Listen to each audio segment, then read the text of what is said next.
appreciation to the governor for his unwavering support of community health centers, as Chicago Family Health Center continues to provide access to health care for women, children, and families on the south side of Chicago. It's my privilege to welcome Governor Pritzker to the podium. Thank you. Thank you.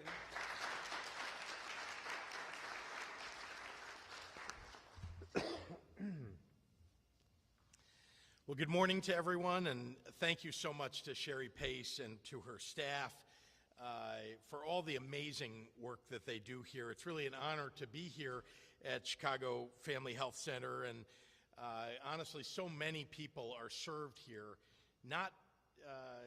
It does not matter what their income level is.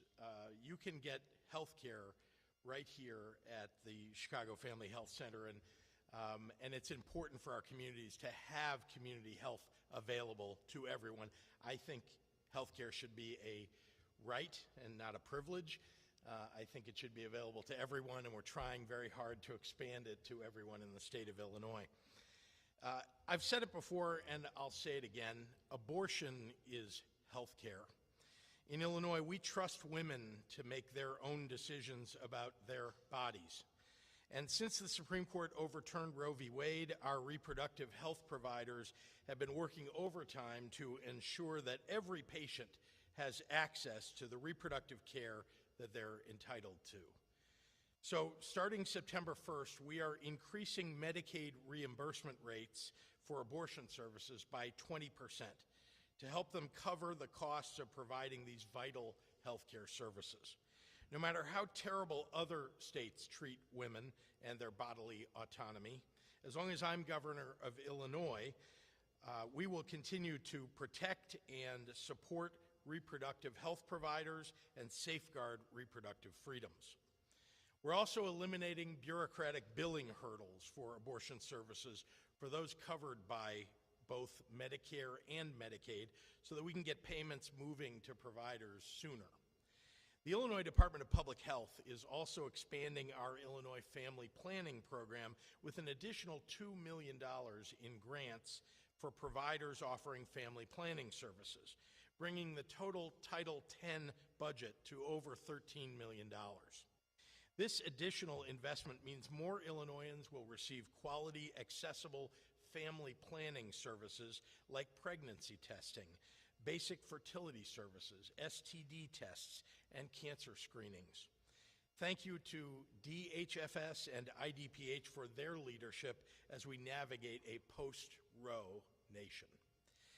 Over the past 2.5 years, we've all seen firsthand the critical role that IDPH plays in keeping our communities safe and healthy. Illinois was the first state to run our own tests for the COVID-19 virus.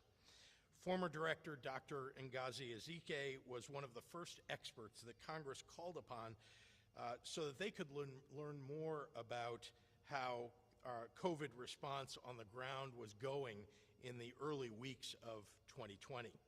And when the time came, IDPH spearheaded our vaccine rollout with their partners at the Illinois Emergency Management Agency, administering doses to nearly 9 million Illinoisans, making Illinois one of the most vaccinated states in the nation. Every step of the way, IDPH led with health equity, protecting our most vulnerable as COVID-19 magnified the inequities in our healthcare system.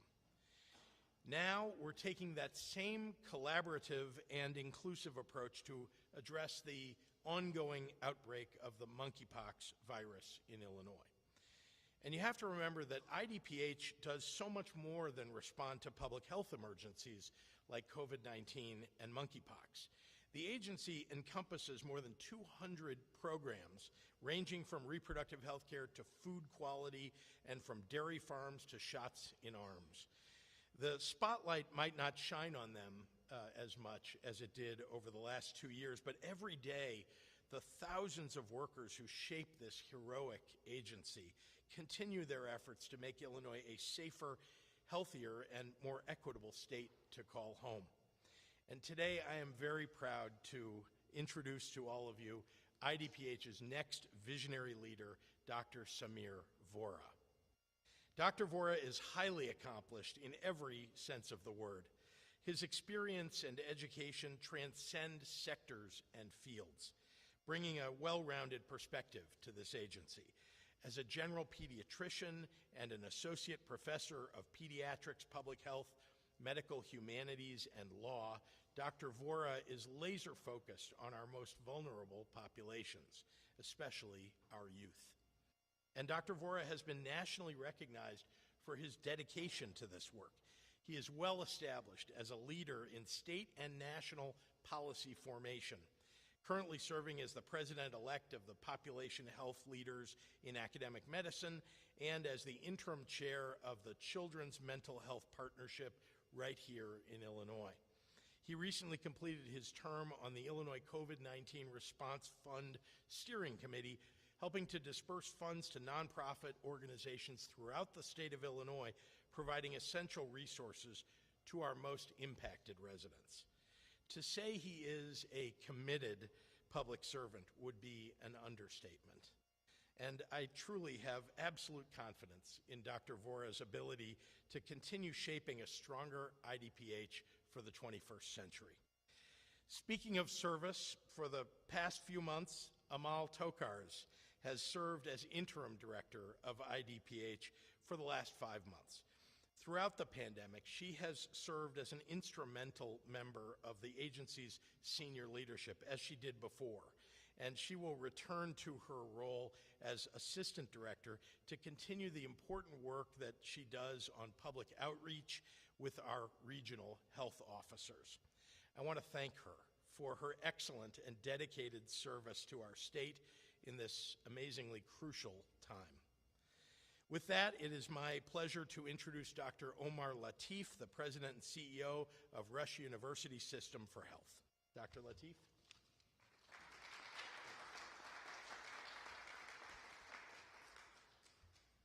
Thank you, Governor Pritzker, for that warm introduction. It really is an honor to be at the Chicago Family Health Center and to speak on behalf of Rush at an important time like this. Healthcare is at a crossroads. COVID changed everything. It changed the way we see patients to how we treat them and where. It changed the needs that patients have, and it increased the responsibility of healthcare all over this world. Healthcare providers had to be nimble, creating new ways of caring for patients and collaborating across schisms that we've never collaborated with before. The Illinois Department of Public Health was the catalyst, ensuring that organizations like Rush, the Chicago Family Health Center, and other key partners came together to meet Illinois' most pressing needs. And that coming together saved thousands of lives in this state. Change and challenge will always be constants. Whether it's a new COVID variant surfacing in some states, limiting access to care of viruses like monkeypox coming into focus, it's important that we all stay nimble and work closely together to face whatever challenges continue to come our way. That takes visionary thinkers like Dr. Samir Vora, who are leading the IDPH, and Governor Pritzker, who's protecting the health of people of Illinois. No matter what global, environmental, or legal pressures that affect healthcare, one thing will always remain the same. Meeting the needs of patients and citizens across Illinois has to be our priority. To provide every patient with excellent health care they deserve in a safe, compassionate, confidential setting, regardless of their age, gender, who they love, or where they live. I would love to spend some time sharing the accomplishments of Dr. Vora, but I don't have more than 2 minutes. I actually would need about 2 hours. Actions speak louder than words, and Dr. Vora's accomplishments are stunning thus far in life. His achievements, his impact have been out of proportion to what he's done, and we're very excited for the opportunity to collectively work with him. Rush looks forward to working with all of you together and continuing to show the nation how health care should put the needs of all patients first. Thank you.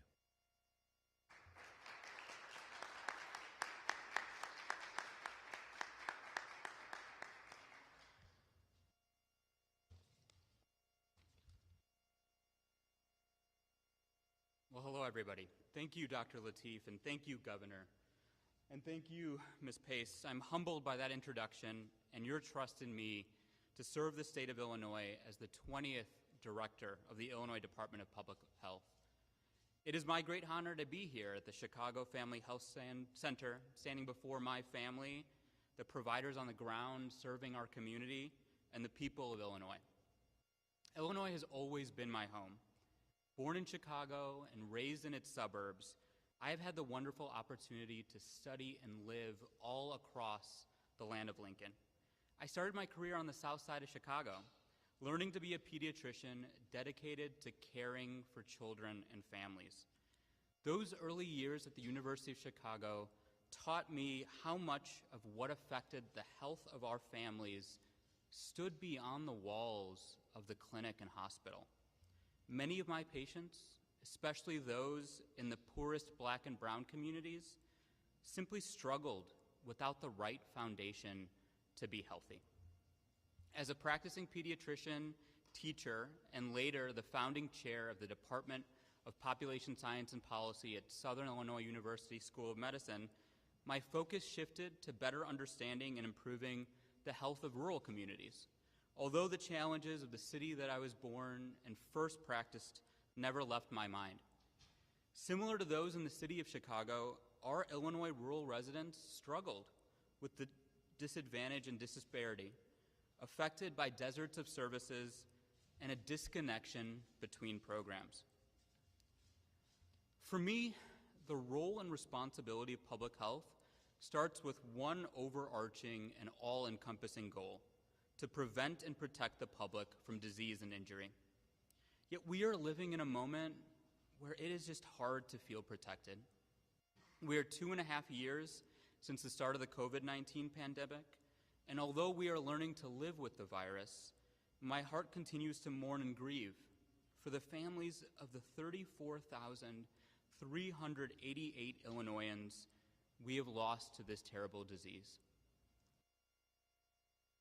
Beyond other emerging illnesses like monkeypox, we are challenged with an epidemic of gun violence, a mental health crisis, and a growing national threat to the protection of reproductive rights.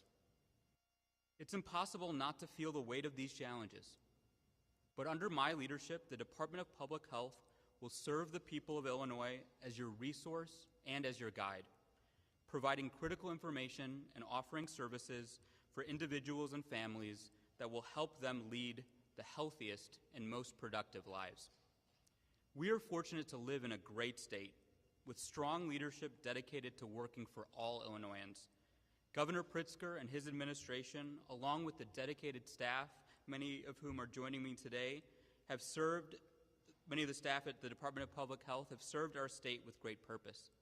Dr. Ngozi Ezike and recently Dr. Amal Tokar's leadership and communication have inspired us all in the public health community. I want to build on their accomplishments by emphasizing the scientific process, evidence-based decision-making, and a focus on health equity. COVID-19 continues to teach us many things, but the most important lesson is that a virus that should have infected and harmed all Illinoisans in a similar manner did not. The reasons for this had little to do with the virus, and much more to do with the social and structural determinants of health, disinformation, and a rejection of scientific evidence. Although these revelations have demonstrated many challenges and barriers, they have inspired many of us to do more. That's why investments in public health, like the $2 million expansion in Title X funds that the governor just announced, are so important. 80% of those served with these Title X funded services in our state live below the federal poverty line. These are people who deserve the same access to family planning care as anyone else, and who are often the most in need of healthcare services. The governor has assembled an incredible team of health leaders focused on addressing disparities, and I have had the great pleasure of working with so many of them over the past few years. The leaders see a present and a future where Illinois is focused on acquiring the data and stories to truly understand the root causes of poor health, working with and for communities to design the right solutions, and using the right funding policies and strategies to effectively implement and sustain those programs. Ensuring public health requires a partnership with individuals, families, and communities across Illinois, and I look forward to collaborating with other state agencies, Governor Pritzker's office, and the General Assembly. I will carry on the Department of Public Health's mission to be an advocate and partner with the people of Illinois to re-envision health policy and promote health equity, prevent and protect against disease and injury, and prepare for health emergencies. My American journey is an immigrant story. Nearly 45 years ago, my father left his rural village in India to find a better and healthier life for himself and his future family in the United States of America. Chicago welcomed him, and it became our home. The city allowed my mother and father, Indian by ethnicity and Muslim by faith, to raise their children to follow their American dreams. Today, I am so fortunate to live in Springfield, be married to my best friend, love of my life, and the rock that makes all my and our family's successes transpire, and raise our two young, talented daughters to follow in their own American dreams. Illinois has made all this possible, and I love our state and its people. I'm excited and honored to work with you, Governor, and serve the people of Illinois as the director of the Illinois Department of Public Health. Thank you so much.